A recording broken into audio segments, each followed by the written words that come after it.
Hello, welcome to LadyGang. I'm Becca Tobin here with Jack Bannock and Kelty Knight. And ladies, the basements are flooding. We're in the basement, and the basement is flooding. I truly didn't think this day would ever come. I want to, okay, so you guys have already seen who's on the podcast, right? Yes. Like, we're not spoiling anything.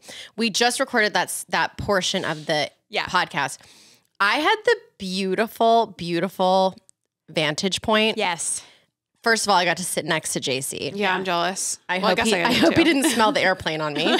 That's all I can think about. You smell like Southwest. Yeah. How dare you, Delta. And then, but I was able to look at both of your faces. It was absolutely. I know. I was just like. It's astounding. Like she's never looked more pleased in her life. Well, okay. Also, by the way, it's just because where I was sitting, but he was looking at me the most. I thought he was looking at me the most. Oh, he was. The whole time I was were making eye contact. I hope he looks at Jack soon or else she's going to feel jealous. I I was thinking while we were recording. He was literally staring at me, but not because he was staring at me, just because I think I was just in the quickest vantage point of him. Right. And I got like some over the shoulder. Whenever he talked about people being successful in show business, he looked at you. Yeah. And he's like, like a successful musician too. Yeah. I was like, just, I get it. I see you, JC. You're in for a treat. But I know. There's big news coming. We have huge things that you're going to get. His show, NSYNC update, turtlenecks. So much. Just so many things. Okay, well, but I don't want to delay this anymore because I know you don't really care what's happening to our good week, bad week, but you're going to hear it. We'll make it quick. Yeah. It's time for... Good week. Yes, it is. Bad week. Oh, no. I'll make mine quick. My bad week is I have officially waited too long to potty train my son, according to the experts. Oh, no. You haven't started yet? No. Sorry. He's 2.5. How old? I don't know. Are you apparently, this is the most... Boys take longer, though, allegedly. No, that's a myth. I'm reading a book right now. Wait, it's what's called the Oh myth? Crap. It's harder to train a boy with a penis. Yeah, it's actually easier, she said. But because their equipment's on the outside. Oh. But this is the most annoying part about being a parent, and suddenly you have to know how many months your child is all the time, even when they're past the age of 2, which is just so stupid and annoying. Apparently, between something and 30 months is when you're the sweet spot to do it. And I looked at Zach yesterday and I go, how many months is Ford? And he goes, 33.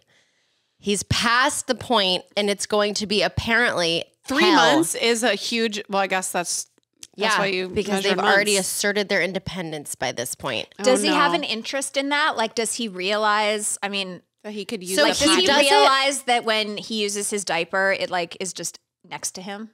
Yeah, he does it at school. So the thing is that we're like dabbling in it, and we have been. So school will let him go and pull down his pull-up and sit on the toilet and do the thing. Yeah. He'll do it occasionally at home also. But according to the experts, we should have done our boot camp already, where it's like we're throwing the diapers away and you're getting your underwear. So we have to find a week of our lives that we have to potty train a human. And we've already... honestly, we're not even potty trained, so I don't know how. Speak for yourself. You're going to... Jack and I are not potty trained. What are you talking about, Kelty? If JC listens to this, I'm going to be so upset. Well, actually, JC, I swear. That brings me to a good week, which is quite upsetting if JC is listening. JC, just nothing good happens in this segment of the show. Go to yourself. Just step forward. My good week is it has taken me 38 years to realize that sometimes a men's hair trimmer is the greatest thing to combat a bush. Interesting. So I am not a maintenance girly. I am really bad. I let things get really far away until I take care of them. I don't have my standing 6-week waxing appointment. And it's now colder out, so I'm even less focused on what's happening below my belt. You don't get itchy when it grows out? No, because this is so upsetting if JC's listening to this. This is so upsetting.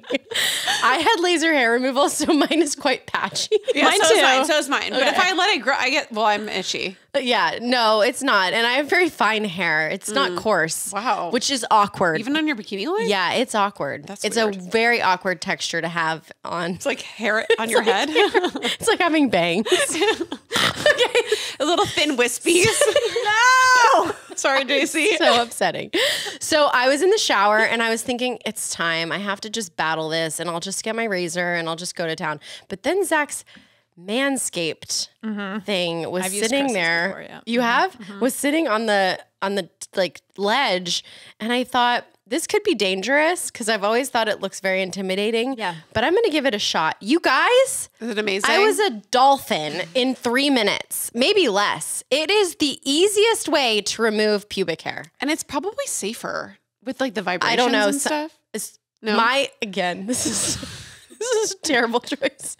If your like inner labia is like even remotely, it's such Out? like thin Don't do it. skin. Like Yeah. you You'll can nick really, that bitch. you can really get. Oh. It can be risky. Yeah. If your inner labia is Like out? if you're like getting into the lips, right? you're like, because you yeah, kind of yeah. have to like. yeah, because there's hair everywhere. Okay, you're digging this. You're digging this. He's going to be like Trans-Siberian what? Cyborg. Whatever. The cyborg. Okay, Jack. Anyways, Manscaped, I love them. They should be a sponsor of the LadyGang. I love that. My good week is I just filmed an interview for a MySpace documentary. that's coming out. Oh, and you looked so hot. You did. This look hot. is my time to shine. Yep. I'm so excited about it. You're basically the JC Chasez of MySpace. I am. And what was so funny, so I got contacted about it like probably like 9 months ago. Yeah. And I've just been in conversations with the guy, the producer, and I didn't really like understand. I'm like, I don't know how big this is going to be. I don't know like what the vibe is.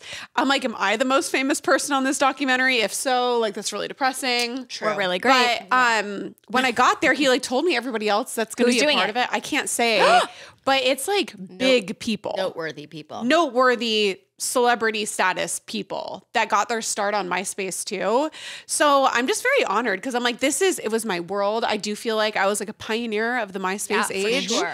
And I did look good. After You did look my so makeup. great. Well, I was kind of wondering. I'm like, when you did it at When We Were Young Fest, which was a few weeks ago, right? Yeah. Okay. So then here's my thought process. The week before When We Were Young is the week that we were like in lady world Yes. craziness. Like Yes. you were like literally building the website. Like it was so nuts. And then I saw you're like, here's my outfit for When We Were Young. And you like self-made a whole blazer with like a million safety pins. I was like, when did she have time to do this? Because we've literally been on the phone for 14 hours. But then now I realize you knew the MySpace interview. So you had to have a Jack Vanek. I know. Well, I'm like, creation. it only makes sense to have like a DIY. jacket. You needed to have a Jack. I've thought of that before. Selling, because I used to like sell those army jackets. Those are so Yeah, I had cute. one. Yeah. And my friend's like, ooh, they're jackets. I was like, I love a good pun. Okay, so my bad week this isn't even really a bad week, but I'm going to throw it in here. So I'm now part of the Mission Viejo Facebook group. You know how great Can't my imagine that's gonna apartment go well. one was. Oh, yeah. That was like a great someone one. left the trash out. Yeah. I mean, there's always drama between like any Facebook group, but there is something that I have realized recently with this Facebook group. So anytime anybody asks for a recommendation for a restaurant, whether that's like fast food, fancy date night, like the most expensive restaurant ever, there is this guy, John, who always recommends Olive Garden. I was gonna say, is it like a small business owner recommending their restaurant? But no, it's the Olive Garden. I mean, It's the Olive Garden. It's John. rent- That's what he looks like. Okay, that's what he looks like. Don't say his full name. We have to bleep that out. Whatever. He doesn't work for Olive Garden. I've looked into him, and it's every single recommendation. The latest one was suggestions for Thanksgiving dinner takeout. Olive Garden for the win. We do it every year. And some person was like, Oh my God. is that not a traditional dinner? He goes, not a traditional dinner at all. You just have to pick it up the day before, but it's so good. And so Let's f- with him and be like, I'm looking for catering for my dog's memorial service. Oh, no. Who has the best catering? no, there was somebody that did ask for catering for something like that. Looking for catering ideas other than tacos. We usually do a taco cart for a 30th birthday party for 60 people. And he says Olive Garden caters and the price is right. We love it. I'm not kidding. There's so many. This is wild. Can you imagine your whole personality was Olive Garden? It would be kind of and then dynamic, in my opinion. So I started like replying to some of his comments because I was like, here, we always have a fantastic time at OG's. It's like a pizza place. So this person's, No, OG's is Olive Garden. oh, is it Olive Yeah. Garden? Oh, that's why he commented Olive Garden on it. Okay. Well, that makes, no, because he commented back. He goes, that looks good, but Olive Garden is even better. Well, he's an idiot and didn't realize it was. OG's. Well, is there a restaurant called OG's? Okay, I'm I gonna think make that this there is an end. OG's. I'm gonna I'm there more upset. No, it was information about John OG. you'd I like love to this share? about him. He did recommend Panda Express once. Oh, It was Olive Garden 50 times and then Panda Express. And I was like, John, you're really going off script right here. Wow. I love him. well, guys, we're going to be able to afford a lot of Olive Garden because my good week is that I got us a new deal. What? Okay, I'm bringing you guys a deal. This is what I'm going to start doing is instead of emailing you being like, hey, do you want to do this deal for this money? I'm just going to bring it right to LadyGang so that you guys can see how it works.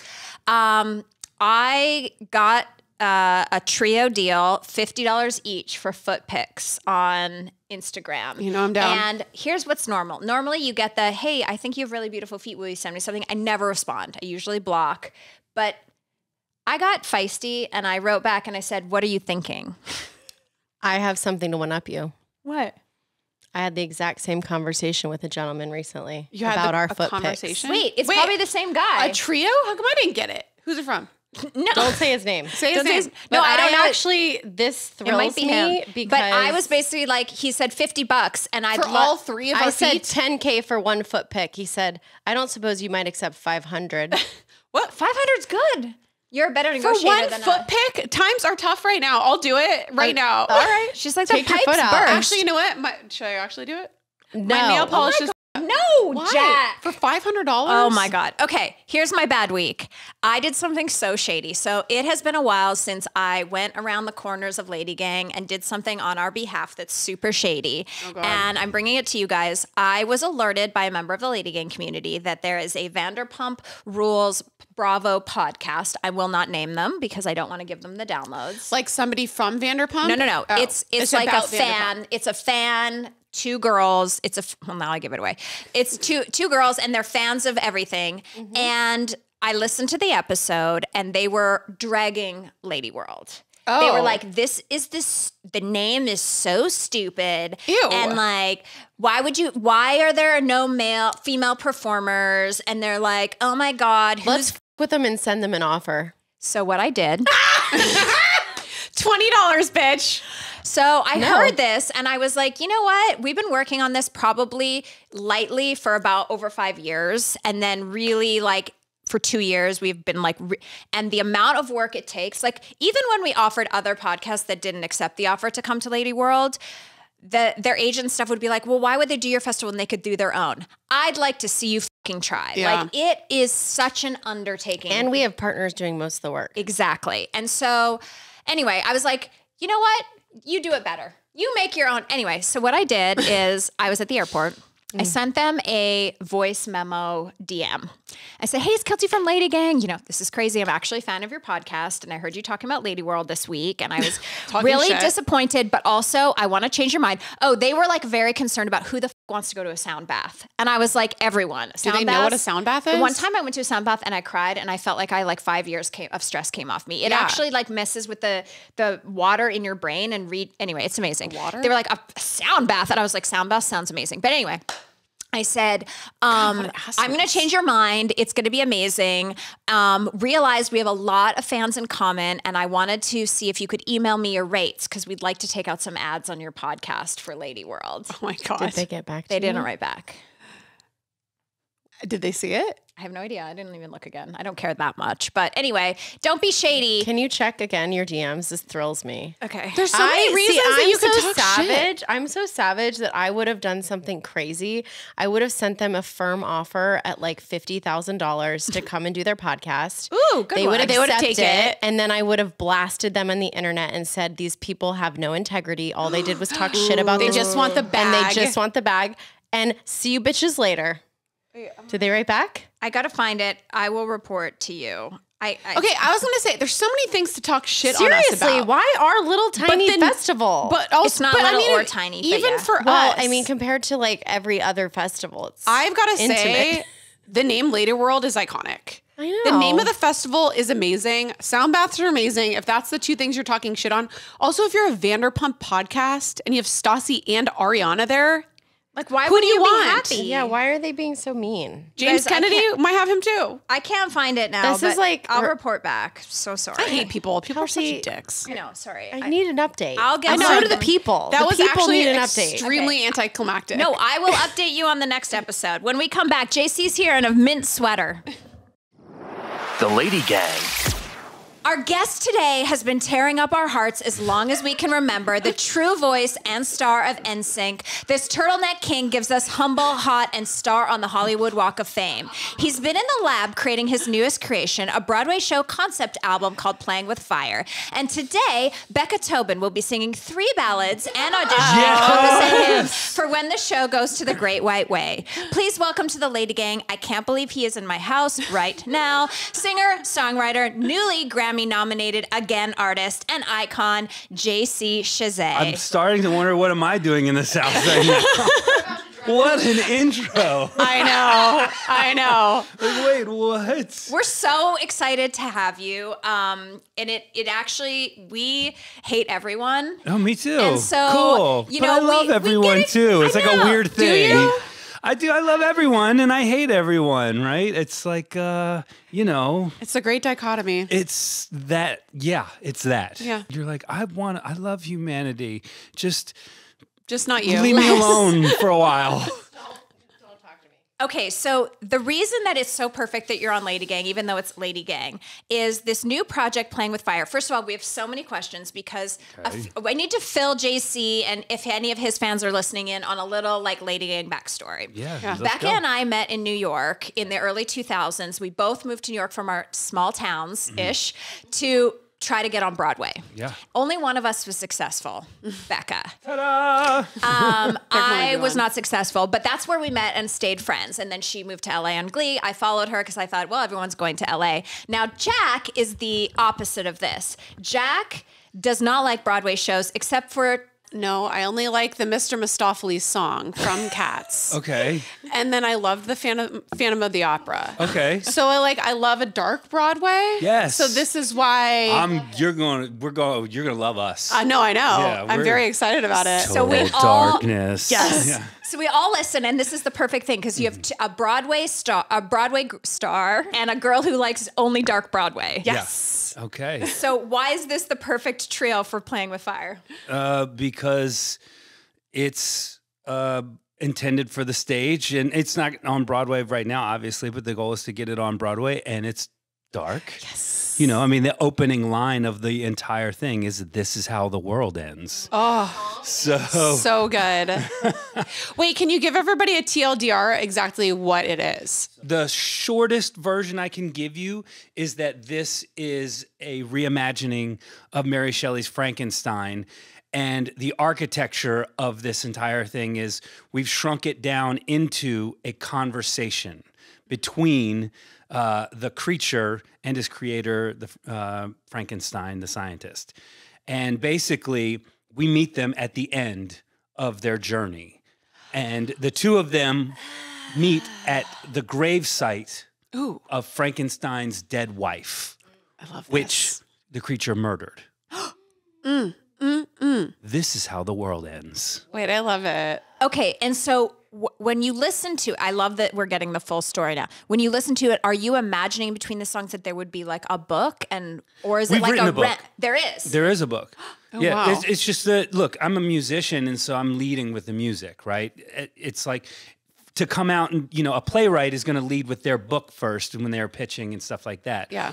I'm a musician, have been known as a musician first, so we're leading with the music first to bring people into our world.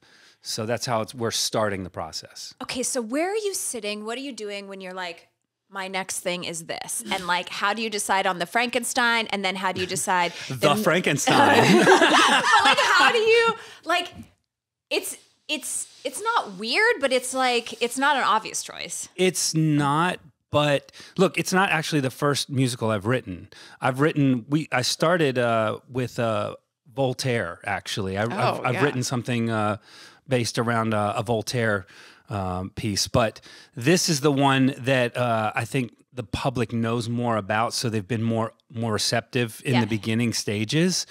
So that's what led me to Frankenstein. Now, by the way, what led me to Frankenstein was my writing partner, Jimmy Harry. His mother was a playwright, and she wrote a play called Playing with Fire. And I was reading through classics trying to get inspired because, what better way to be inspired than to kind of dive into the best writing ever in the history of mankind or humankind. And So as I was reading and reading and reading, and I just, nothing was clicking, and Jimmy proposed the idea. He's like, my mom wrote a play about Mary Shelley's Frankenstein. It's a totally different take on it, and so I read it and immediately had 1,000 thoughts, and that's always a good thing when you're trying to make something. And so I said, what if we were both talking back and forth about it, and we were like, well, what is it? It's like, are we talking about technology and humanity? Are we talking about, what is it that would make this work as a musical? And basically it just boiled down to, we overanalyzed it at first and then just decided to start with a song. And if the song felt right, we would write another song. And then if that felt right, we would dive into this thing. And that's essentially what we did. We wrote, the first song we wrote was How Do You Sleep? And that basically sets the table. It says, okay, the creature and the scientist Frankenstein, at the end, each of them are like, what the fuck? Yeah. You know what I mean? Like, what are you doing here? How dare you?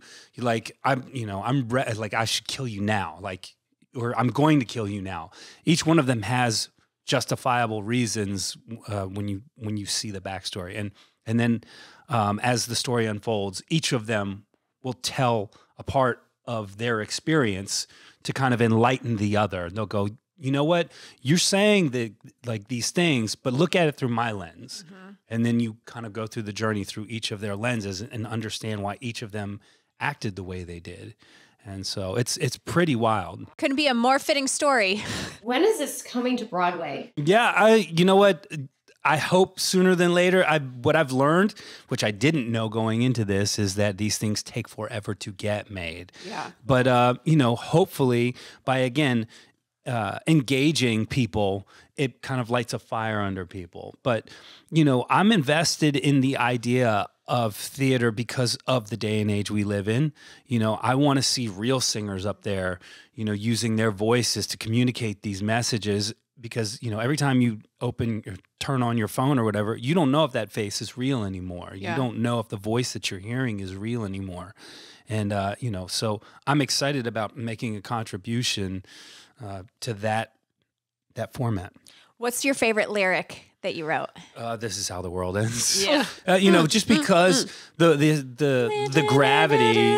Sing it back. This is how. Sorry. No. It really is like such a beautiful song. Well, and the way we're imagining the play. Look, we're talking about the ghost of Elizabeth coming out. She is the consequence of all of these two.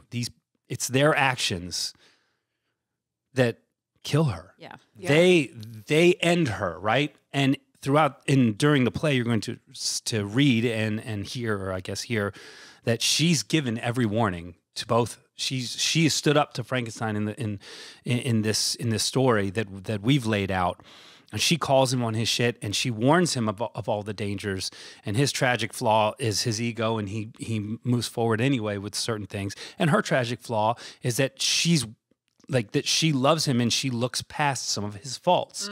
And I think a lot of people will look past the faults of others when they love them. Like they're willing to make those mistakes. They turn a blind eye to a certain extent, and she pays the consequences. And so I love the setup of her singing "This Is How the World Ends," and you're staring at the consequence of it, the very first thing you see. Yeah. When it goes to Broadway, will you play your part? The creature and I don't know. Look, I would certainly be open to it. The problem with my brain is I'm already thinking about another idea. You're like, you know what I mean? Like, I like making things. Yeah. It's like, and by the way, I certainly enjoy performing, and maybe that's my ego, but I like making things. It's like I like to tinker and I like to experiment. And by the way, that'll be a great process when it goes to the stage, because again, when you get a script, and you understand, like the script, as much as it's 99% there or maybe 95% there, when the actors take hold of these things and they're in those spaces, moving against those walls and whatever it is, things change.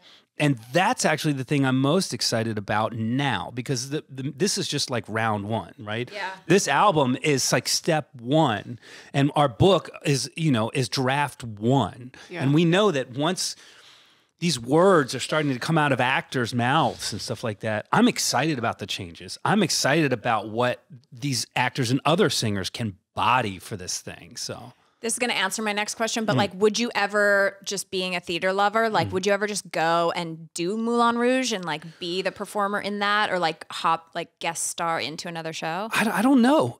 Again, it's not something. Has anyone asked you? Like, you have to do Moulin Rouge. You would be incredible. You know what? No, I don't think anybody's called me, to be perfectly honest with you. I mean, maybe they have when I've been too busy to do something, but in my downtime, you know what? I'm a very quiet person. I think, that people just kind of don't. It doesn't occur to them. Like, we're going to bug him. We just want to. So, well, I'm going to bug you right now. I'm putting it out there. Hey, world, I would like to go next year. But let me make another one. Believe it or not, I know, and this is bad because I still want to make this one, and these things take a ton of focus. Yeah. I actually, like, my writing partner and I, we have the Voltaire piece that I would love to make happen too. There's some crazy music in that. And then, but the next one or two ideas that we have kind of boiling, they're so nuts. Yes. And that gets me excited. Okay. So by the way, if it sells the thing and they say, if you're a creature, we'll get it on the thing, I'm there 100%. And it'll just, delay the other things by, a half a year or a year. Okay. So I went down a Reddit hole and... Oh, God. That sounds... No. Do you know what Reddit is? I do know what Reddit is. Okay. I've looked at it. I'm not even kidding you. I looked at it for the first time like 2 days ago. Did you look at your own name? People are really talking about the project on Reddit. Is that what it is? Okay. Obviously there's a big NSYNC 2000s nostalgia moment happening. And so people want to, but like, it's been a minute since you were presenting something forward to the fans, and so now they're like, and they're like dissecting everything. And so on Reddit, go easy. No. The super fans are saying, oh my God, it turned out perfect. It's exactly what it should be. I'm not surprised because JC is such a perfectionist that it's almost like to your detriment where you want it to be so good before you put it out in the world. Would you say that's true, or is that just a super fan speaking for you? You know what? Dichotomy. I think part of that is true and part of that is false. I like dabbling, and again, I enjoy the creative process, I think, more than anything. And so it's like by the time I'm done with a song, like, I actually just want to write the next one. I just want to start thinking about the next thing. And the issue is when you make something and you turn it into a product, the next phase of that takes up a lot of time. Like this. Yeah. But by you the way, could be writing the next hit musical, but you're here with the LadyGang. I mean, like, I have to do promo. I think that there's a lot of that too, is that I'm assuming it's for so much of your early career, you were just doing that part of it. It's like, I'm sure you guys were creative. the cycles are different. The cycles before allowed space for things. It's like there's so much content now, and you have to deliver so much content. I mean, it's wild. Yeah. And by the way, that's just, the world will always keep changing, and this is literally how the world ends. Yeah. It actually is. So I think part of it is just the cycle is different. Before, it's like you could spend up to a year making a record, right? And then, you would spend the next year promoting it and touring it. And then you could take a year, take 3 months off and then take the next 6 or 7 months to work on that next record and develop that idea so that you felt good about the idea. And now the immediacy is so necessary. People, they don't, they want it now, everything now. And so I think that's the change. I do want to believe in the idea, and I have to try a few things before I stumble across the thing that I'm really digging. I'm not the first idea is the genius idea all the time. Now, sometimes it's the first thing, but it's not always the first thing for everything. Yeah. So, okay, so I want to know, I mean, I know you we had NSYNC, then we had Soul Album, then you had like 10, how many seasons of America's Best Dance Crew? Like a zillion, like a decade, right? Yeah, almost. And then like, what did JC do? What did you do in your free time when you're just like after that, between that end of that, when you were off our TVs to like launching this, like, it was a bit of what is life like? Experimenting. You know, it's like it is a different look. I'm older now, so it's like I'm not one of those people that tries to pretend I'm 21, like and behaving like a 21-year-old, although I'm pretty immature. But it's like anything. When you kind of put information out there, you need to refuel. And sometimes you just need to live a little bit to refuel. And so I think I was doing a bit of that. And again, experimenting with sounds and experimenting with music, because even music's made a different way now. And so I had to kind of like relearn everything. So there's a bit of that going on as well. But I've found something now that I was worth coming out. Yeah, that I feel like I'm enjoying this process now, and I feel like it's got value. Like, I don't want to put things out just to put them out. I feel like I'm bringing value to the picture, and so that's why I'm focused on it. The music sounds like a modern day Andrew Lloyd Webber. I wouldn't go there. No way, man. That guy's a genius. I swear, when I was listening, I was like, there's something about this that feels very traditional musical theater. We walked a fine line because I wanted to pay that respect, right? It's like I could just, write pop songs and hope that they stick. But that's the trend right now on Broadway, is to write a pop jukebox musicals Broadway. are like the MJ musicals exploded, and I'm gonna go do Anne Juliet for a quick thing, for a sing along or something like. I think it's called a sing along, and but those are pre-existing things, right? Mm-hmm. And so when Jimmy and I started talking about it, we wanted elements of pop music for sure, because I love pop music. I can't shake that, man. I love it. But I do want to pay homage to the tradition of what's there as well, because there's something wonderful, wonderful, wonderful about it. And the thing that we started messing with, when you say sonically and how we were approaching things, we started in two places: Beethoven and 80s synths. Those were the two things that we were counterpointing from the very beginning. We were like, all right, in the 80s, these things were supposed to be the future. Yeah. And they're so, these synths are like, the OBXA is like a giant synth. I mean, it's huge and it's heavy, and that made me think of the Creature in a way. It's like this kind of like, and by the way, our new version of the Creature is not lumbering. It's not clumsy. We look at the Creature and Frankenstein as like modern day rock stars, actually. Like, that's exciting to me to kind of put a new face on that as well. But again, this heavy electric thing that hums when you turn it on, and has, however many volts surging through it. When you hit the button, it's just loud as yeah. You know what I mean? Yeah. That's where we started. And then obviously things evolved when the character of each song came into their own. So I love it. Yeah. All right. When we come back, JC and his really cute mint sweater are going to answer all of our burning questions. It's sweater weather. Okay, we are back. You got a brand new Grammy nomination like 2 days ago. Yeah. Ooh, congrats. Yeah. This is huge. You know, it's a wild thing. It's been like 20 years. It has been. It's been a minute. Look, that's all because of Justin and the Trolls family. That was just supposed to be a fun little thing to do. And again, it was a blast doing it. Here's a crazy coincidence, because I was just with my family the other day, and my cousin is a concert musician as well, and he plays the clarinet and some other instruments. And a piece of work that he played on is also nominated for a Grammy.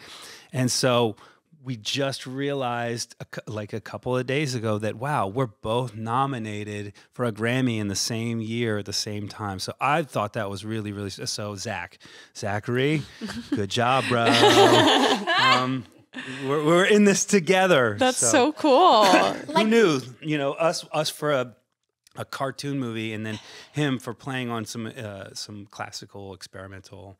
That's awesome. But do you still get stoked? Like, it's the Grammys. Like, it doesn't matter what it's for. Yeah. You still get to go. You get to be like, will you go? I don't know leave if the I'll house? go. You don't know. If they let me go, who knows how this stuff works anymore. If they let me go, he says. Look, anytime that someone says they appreciate your work, you're grateful, right? I think you have to be pretty arrogant not to be thankful. Yeah. So. Have you ever been bitter? I don't know about bitter. I would say frustrated. I think every artist is frustrated, by something at some point. It can drive you. You want people to understand me. Yeah. There is some frustration in that, I would say sometimes, but I tend not to like rest on too many negative feelings. It just doesn't do me any good. God, you're so evolved. I know. Because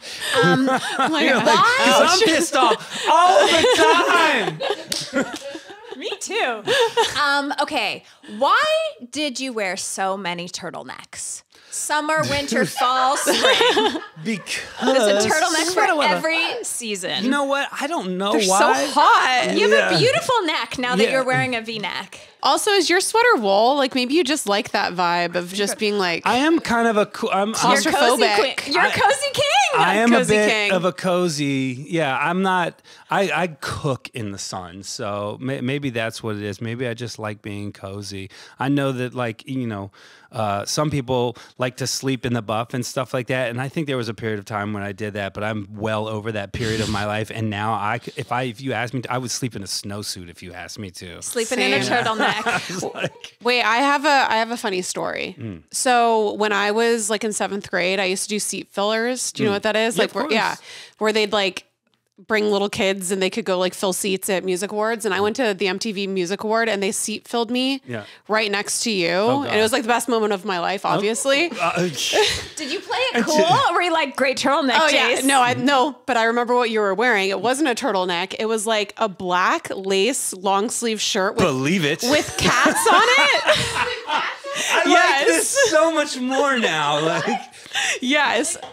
It was like cat embroidered something or like an Probably applique. like Gucci or something. They were fancy. Damn right. It was, but I was like, this is the best moment of my life. I sat next to JC and he was wearing a lace cat shirt. And he's a cat guy.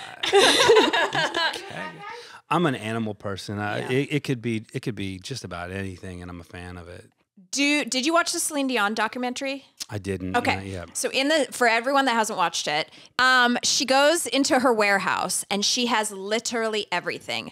Do you have like a JC warehouse where it's like I do. The magazines, the doll, the I don't know shoe, about that the stuff. outfits? I have a lot of the old stage clothes that are kind of in vacuum bags and stuff like that. That's awesome. I actually have the mechanical bull with like the rockets and the lights and all that stuff from the Pop Odyssey tour still. I think I'm the only one left that has theirs.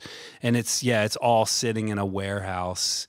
Would you ever do like the museum and like let everyone go in and see everything? Well, you know what? We did a pop-up when we got our star on the Walk of Fame. So we did a pop-up and I actually pulled a bunch of items from the warehouse or whatever you want to call it, storage space. Because Chris Kirkpatrick is not organized enough to have a warehouse. And by the way, he keeps everything and Joey keeps everything. But it's in a pile of shit in the corner. It's literally still in the den, in his mom's den. Yeah, I'm pretty good about, look, and by the way, I'm not precious about a lot of things. So it's kind of like, I'm one of those cats that like cats. I'm one of those people that like if I haven't worn it in X amount of it's out. It's gone. You know what I mean? So I'm surprised at how much that I've been able to hang on to. But I also think it's just because it's just there and it's like I don't mess with it. And then every now and then my folks will be like, you should, if you want to, you can put some of this stuff in here, and then I'll go in there and all that stuff's in there. I'm like, oh,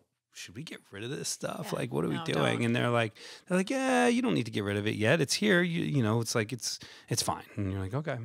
What do you think about this sort of era and the fact that it just seems like, well, first of all, we're in a nostalgia, right? So like everything is moving so fast. So anyone that grew up as part of like the Pop 2K generation, we are now like, we're at the age where we're like, it was so much better when we were young and you went to concerts without phones and like we're doing the thing our parents did where we felt old, you know? Does it. Like kids these days. That's But it. Like, I think what's so interesting about you and your fame and the fandom is that all of a sudden there's like flowers for JC. Like you were always famous. You were always a part of this mega group, like very instantly recognizable. But I think a lot of people, like the conversation, especially online, is like, no, JC, the voice. No, this is the quote. Flowers. It's maturing is realizing that JC carried NSYNC on his shoulders. No, I certainly didn't. Yes, you did. No. Look, we all had our part to play in that band, and again, I'm grateful for all those guys, and because everyone stepped up when they were asked to step up. Yeah. I felt like I tried to do my job the best that I could do it and contribute the best way possible. But the band would not be the band if it weren't the 5 people that you saw. I want to admit something, and it's going to blow your mind, is in the very first NSYNC video of all time. Oh, yeah. I thought that thing's special. Wait, I what thought was the Chris- first? What was it? Hail Caesar. Wait, what? I had a Caesar cut. It was like the I'm like, wait, what? Wait, was it Tearing Up My Heart? It was No. the very first. That was the second one actually, but the very first "I Want You Back" video. Yeah, I Want You Back. It's The it's feelings Was it just I get this? in my tingle. It's not, this is honestly, JC, this is not about you. The feelings I get in my tingle for Chris Kirkpatrick in that video. because he was so cute. He was so hot. Yeah, he was They handsome. made him weird. Like later he went That's into like. not anybody making him weird. Chris does Chris. No, Chris does Chris. Just Chris, understand that. He came into Chris his own. got more Chris Yeah. as the time went on. Yeah.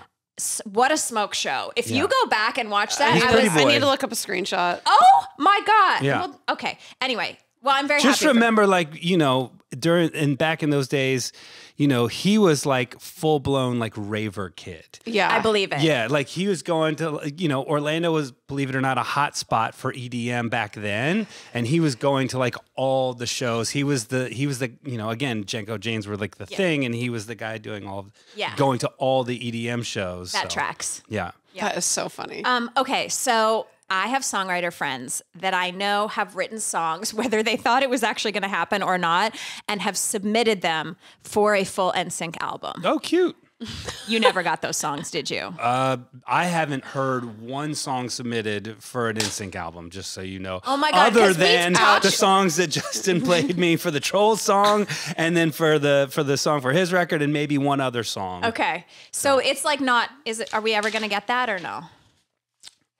I don't know. You're I know. so busy doing musical. Yeah, I mean, look, everybody's busy. Justin's on tour. Hello. I know, it's true. And then and Joey's about to do Anne Juliet I know. at the top of the year, which I and think. Lance has 2 children under the age of 3. I know. Yeah. That being said, I will say this, and this is not like I'm not trying to gaslight. I'm not trying to do any of that nonsense, but we are talking more than we've ever talked about it. But it's not real right now. I can say, and I know that's like everybody's gonna give me a hard time. I guess No one's about going to give it. you a hard time. But it's like we have been working towards some things, and so and they're important to us. Like so I have to say, like I'm all in on the project that I'm in right now. Yeah. I think it's a good thing for me. And by the way, the band would be a great thing for me too. But I want to make something, and so I told my writing partner, by the way, it's like I'm going to give it my best, and whatever that is, that's what I'm going to give. And then after that, who knows what happens in the world, right? Like you just like, okay, maybe I'll try that. You go where inspiration is, Yeah. right? Like I'm not one of those people that fakes it very well. Whenever I've kind of tried to fake it, I've always kind of felt shitty about it, to be honest with you. And so it's like, ugh, never going to get that back, that amount of time back, never going to get that impression back, never going to get that, I don't know. I'm just one of those people that, some people can go to work and it's like, this is my job and I can do this and because it's the job and da-da-da-da-da. When it comes to these kinds of things, I have to believe in it 100%. So, And you can't screw it up. you can Like screw whatever. it up, 100%. Like from a fan's perspective, there's we actually don't want new music from anywhere. We're just talking about this. It's like who said it? All American Rejects just did an interview after the When We Were Young festival, and they were like, "Is there going to be new music?" He's like, "Nobody wants new music from us. They just want to come to a concert and watch us sing the songs that they love." Well, I would love new NSYNC music because I feel like you guys would. But that's what I'm saying. But they would do it thoughtfully. Yeah, like they're not just going to be like, "We can make a ton of money right now. Let's do it." It doesn't it doesn't work that way for us. Yeah. At least it hasn't. Yet. Yeah. So, but that's a great point. It is like, look, everybody wants to go see the Rolling Stones. They've been doing it forever, but you still want to hear Satisfaction. And well, that's what you go for. You know what I mean? So there is that push and pull. And look, I fight with it as an artist. It's like, I want to give the people what they want. I do. I want to make people happy. It's part of my nature, I guess. But I also can't like lie to myself. Yeah. So I have to be true to myself as well. Okay, so you did America's Best Dance Crew, like all those seasons. Mm-hmm. Would you ever like take place on another panel? Like, would you do a voice? Would you do American Idol? Would you do like? I'll be honest with you. I would love to do ABDC again. I think there's a big void. And you know, I know that there are other dance shows out there doing what they do, but I think it offered something unique. And so if I did anything on a panel, it might be that. Like I wouldn't mind kind of stepping back into that because I like the connection when it's raw. Like there's a rawness to that show when a lot of these other shows are either based on celebrity or based on polish, to be honest with you. Mm-hmm. I liked that there was a very vulnerable thing about that show and the people competing on that show. And it was an honest vulnerability. It wasn't manufactured. So had grit. Like it should be produced. It should be polished in terms of being produced. Right. But make sure that whatever we're producing, it is about the dancers, you know, and also, you know, it's just you're getting something, I guess, gritty, truthful out of it. You know, it's like, you know, you throw challenges at people. It's, you know, treat it like a competition. It is a competition, you know, and everybody's like, it's only art. It is, but it isn't. You're up there. It's a competition show. So you are competing. So acknowledge that. I mean, I just think it was done in a pretty cool way. Okay, so we talked about Chris. So I don't know. Sorry, your face. We can talk more about Chris. No.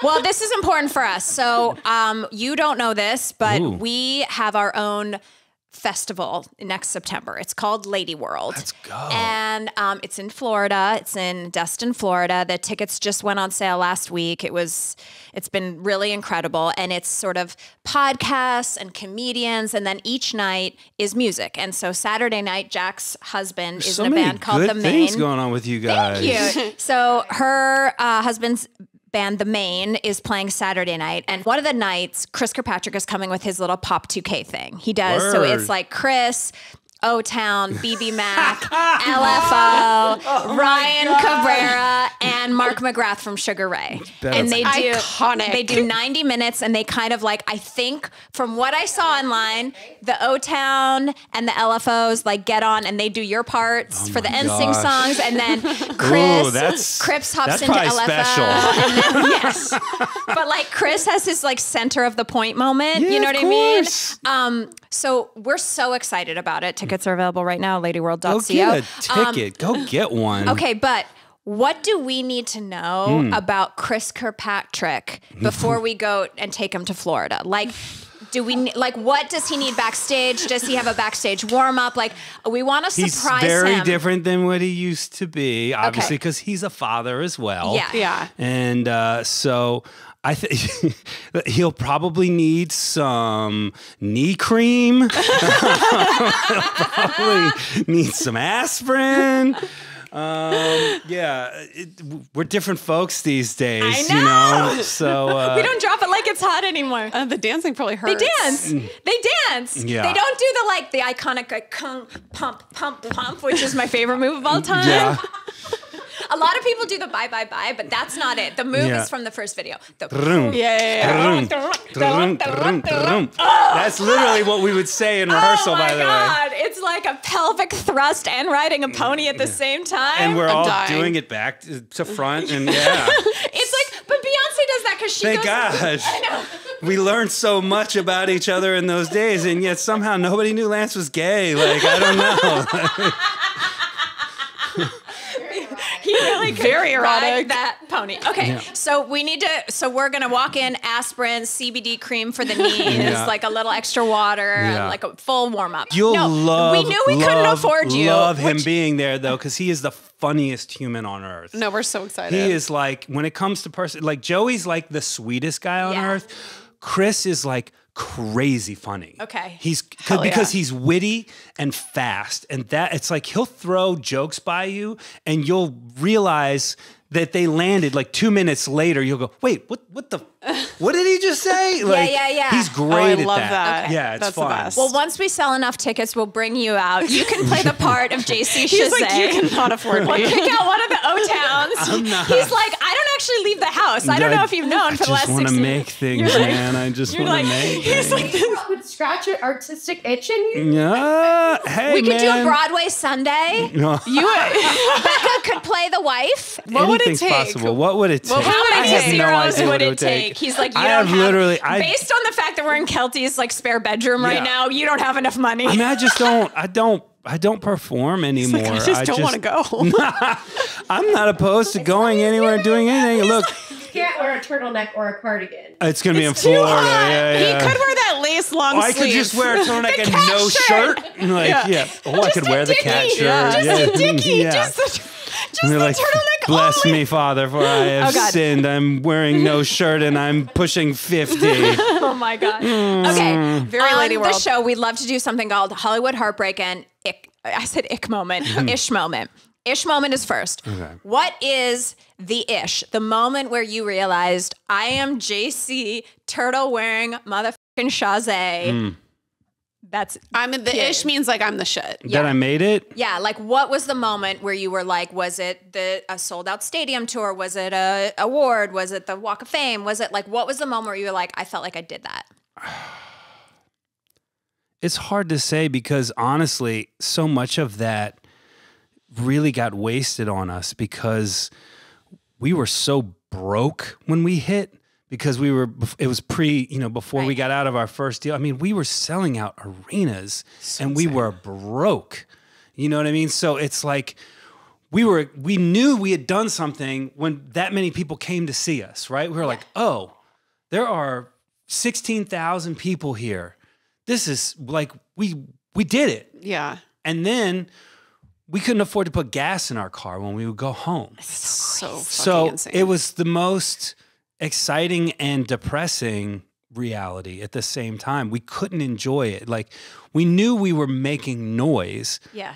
but it was kind of, Like you couldn't afford to buy your mom the plane ticket to come see that show, and that's a weird feeling. no, man, it's the most frustrating thing. I think the moment that it kind of kicked in where we really felt like we did something, and it's just kind of like when we played stadiums.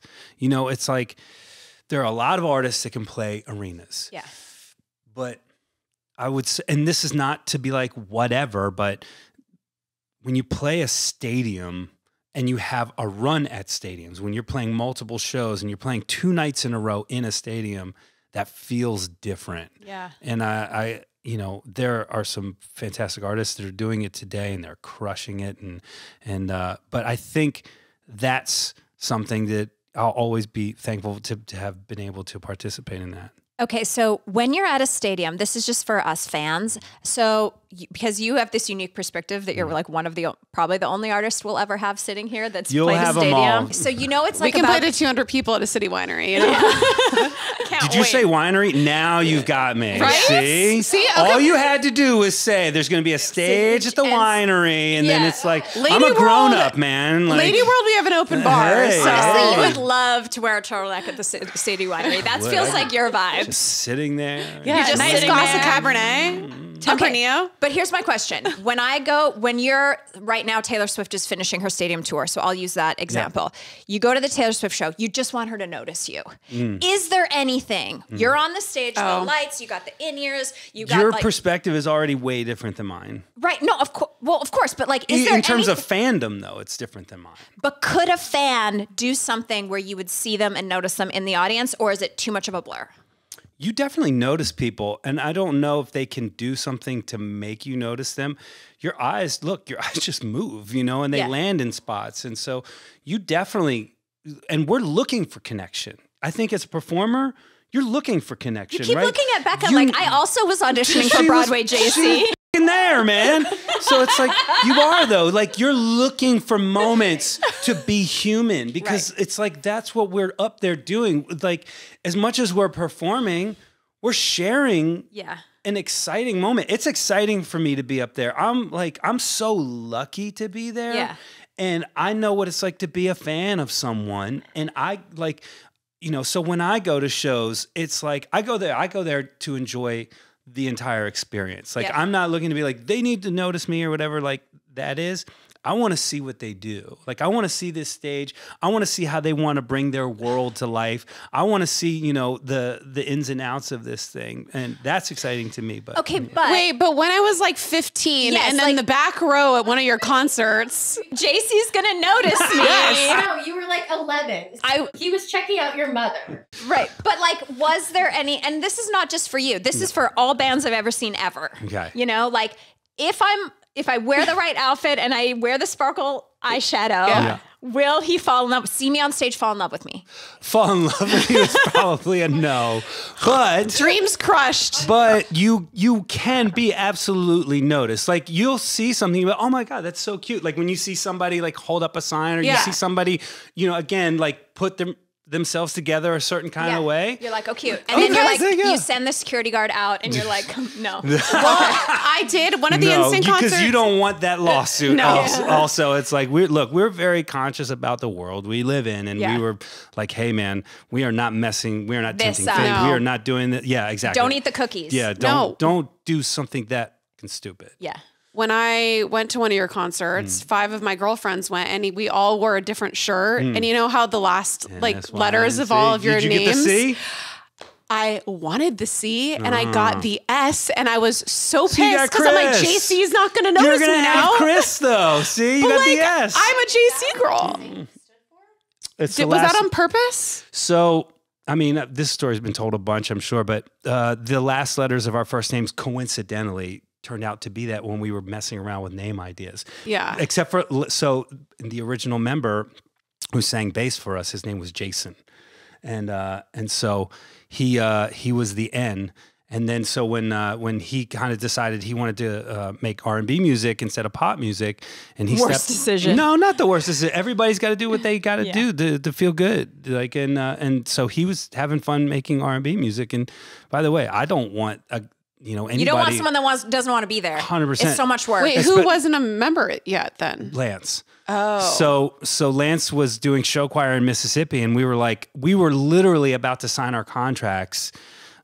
Which, is a wonderful and horrible decision. A really great Perlman contract. But we were like right up against it. And, we had worked on all these arrangements for all these tunes. And, because we looked at ourselves as dancing in a cappella group. Right. And so we were like, so we have to redo everything or like, the magic number seems to be 5. Everybody digs the 5 piece. So we got to find somebody.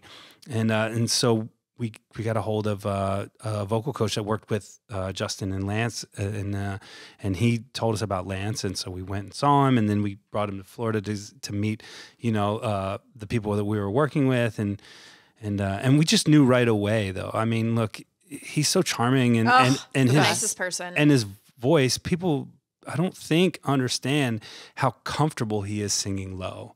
It's hard to sing low when you're doing choreography, right? Because you're breathing heavy. And when you want to sing low, you want to control that breathing. And it's natural for him down there. So it's really special. He's a gifted human being. And so we're really lucky to have him. So we would always crack jokes. Well, you're Lance Den. Yeah. And that's basically where that whole thing came from. It was kind of like we were cracking jokes about it. You're like, because we basically had the name by then. And I love it. And we were like, you're Lance. Okay, not to end on a sour note, but what's your Hollywood heartbreak other than like the contract stuff? Like, has there been something you were up for or something you put out in the world that no one understood, or like the time where you were like, I'm never leaving my house? I would say a bummer for me, and this goes to theater actually, it lit the fire inside of me, but it also kind of punched me in the face pretty good. I was supposed to play Pontius Pilate for Jesus Christ Superstar.